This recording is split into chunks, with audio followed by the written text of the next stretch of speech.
Alright, so I am finally making a video on this. I'll go ahead and turn this on.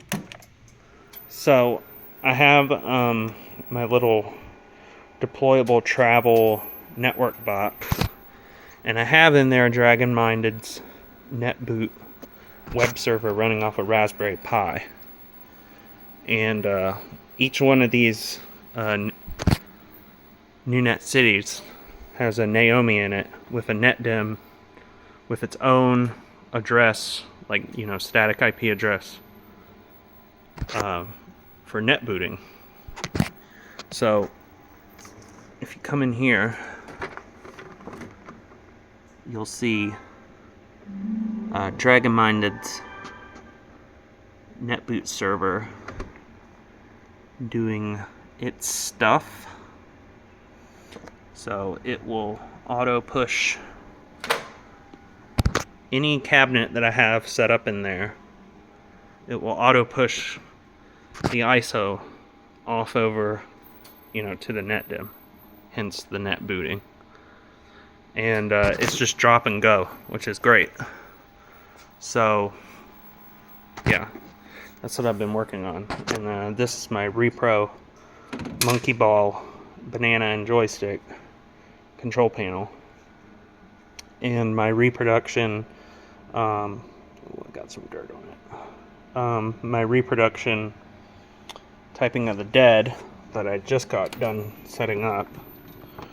So I had to do some stuff with the monitor recently, but otherwise, so yeah, this is my full reproduction control panel piece. So it's all the metal and the wood and the fasteners and everything that I had reproduced, and they're just like retail Dreamcast keyboards.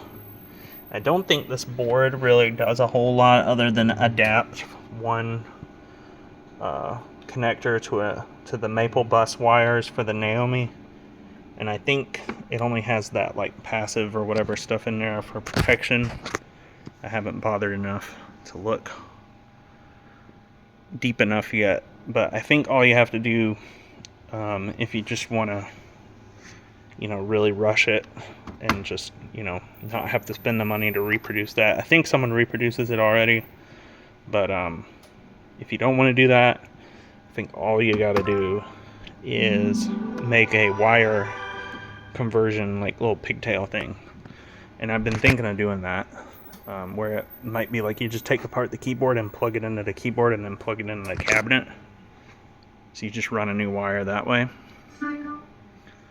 So yeah, got Monkey Ball just loaded. And as you saw, I just turned this on, so it automatically identifies when the cabinets turn on and what they need loaded on them.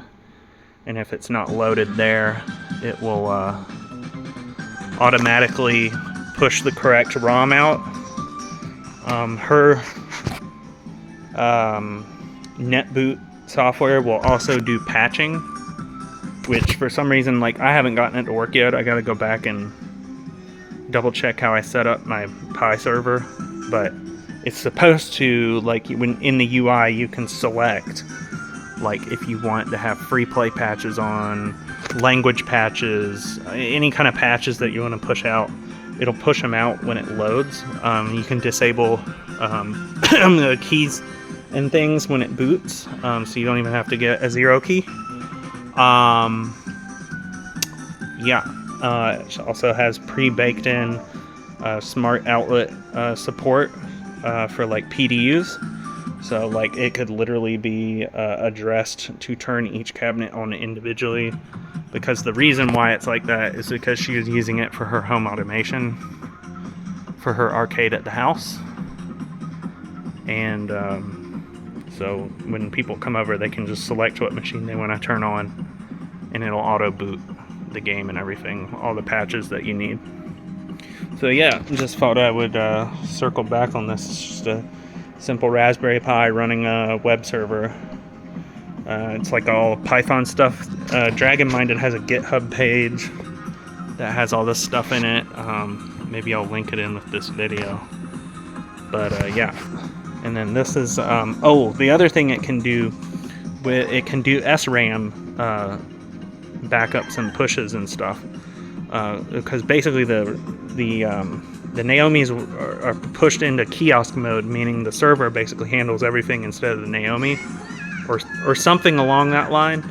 But basically you can push SRAM data, which means you can push out the configuration data for your calibration data for your joystick, and your calibration data for like stuff like Crazy Taxi or any of those Hikaru racing games and stuff like that, whatever it is that you need to have pushed out. So it's pretty cool. It's definitely leagues above the old, just get it enough going with the Raspberry Pi Triforce Tools boot that I've used for a long time, because I just didn't ever bother to do anything else. And it's real finicky and stuff like this. This just works. So it's great. So yeah, just thought I'd make a little video on this. I'm going to be doing a small show soon, and it's going to be a test drive on this, but I've been testing it already, and it's like had no issues, other than I just can't, for whatever reason, load the patches list and then push the patches out with the ISOs, but whatever. I'll figure that out. But yeah, and everything works. I don't have the speakers connected right now because I realized that my chassis, the plastic part that holds the chassis to the frame rails, is broken. So the chassis is just flopping around in there, and I do not like that. So I'm going to have to fix that in like a day or so. Probably tomorrow, because I need to get out of here. But yeah, I just thought I'd make a video on this. It's pretty cool stuff. And, who doesn't love Monkey Ball and sit-down typing of the dead? I mean, also look at this fitment that Sega made on this thing.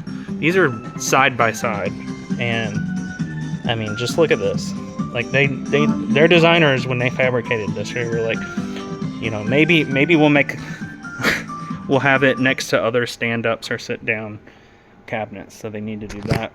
And then something else that's neat about this that I don't think is well known, like this wood piece is designed to scoot forwards and backwards, and it's also oversized underneath, so there's like a whole gap under here, which leads me to believe it's compatible with Blast Cities or Astro Cities or Egret 3s or whatever. I have not had the time to pull this off and put it on something else to double check that, but yeah, so something to think about. But yeah, like this whole piece this is at its closest position, which brings it really close to the edge, which is really nice. But there's actually a second set of holes that are unused. You can slide the bracket down that holds the wood piece down, and it leaves the metal part for the control panel in place. So you can like slide the wood and everything down and then bolt it in, so you have more room up here. And I think that's for Blast Cities, because the Blast Cities have their like little speaker appendage things poking out, so I don't know. Anyways, something to try later on. But yeah, doing repro arts too. And this was a reproduction art as well. It came with the Typing of the Dead machine that came into us, that the owner was so gratefully willing to let me borrow it long enough to let me reproduce it. So yeah, and as a bonus, his control panel got completely repainted as well, so it was kind of falling apart, the plastic enamel coating. We just went with Bondo on the edges and paint or whatever it is. So yeah, it comes out really, really clean. See,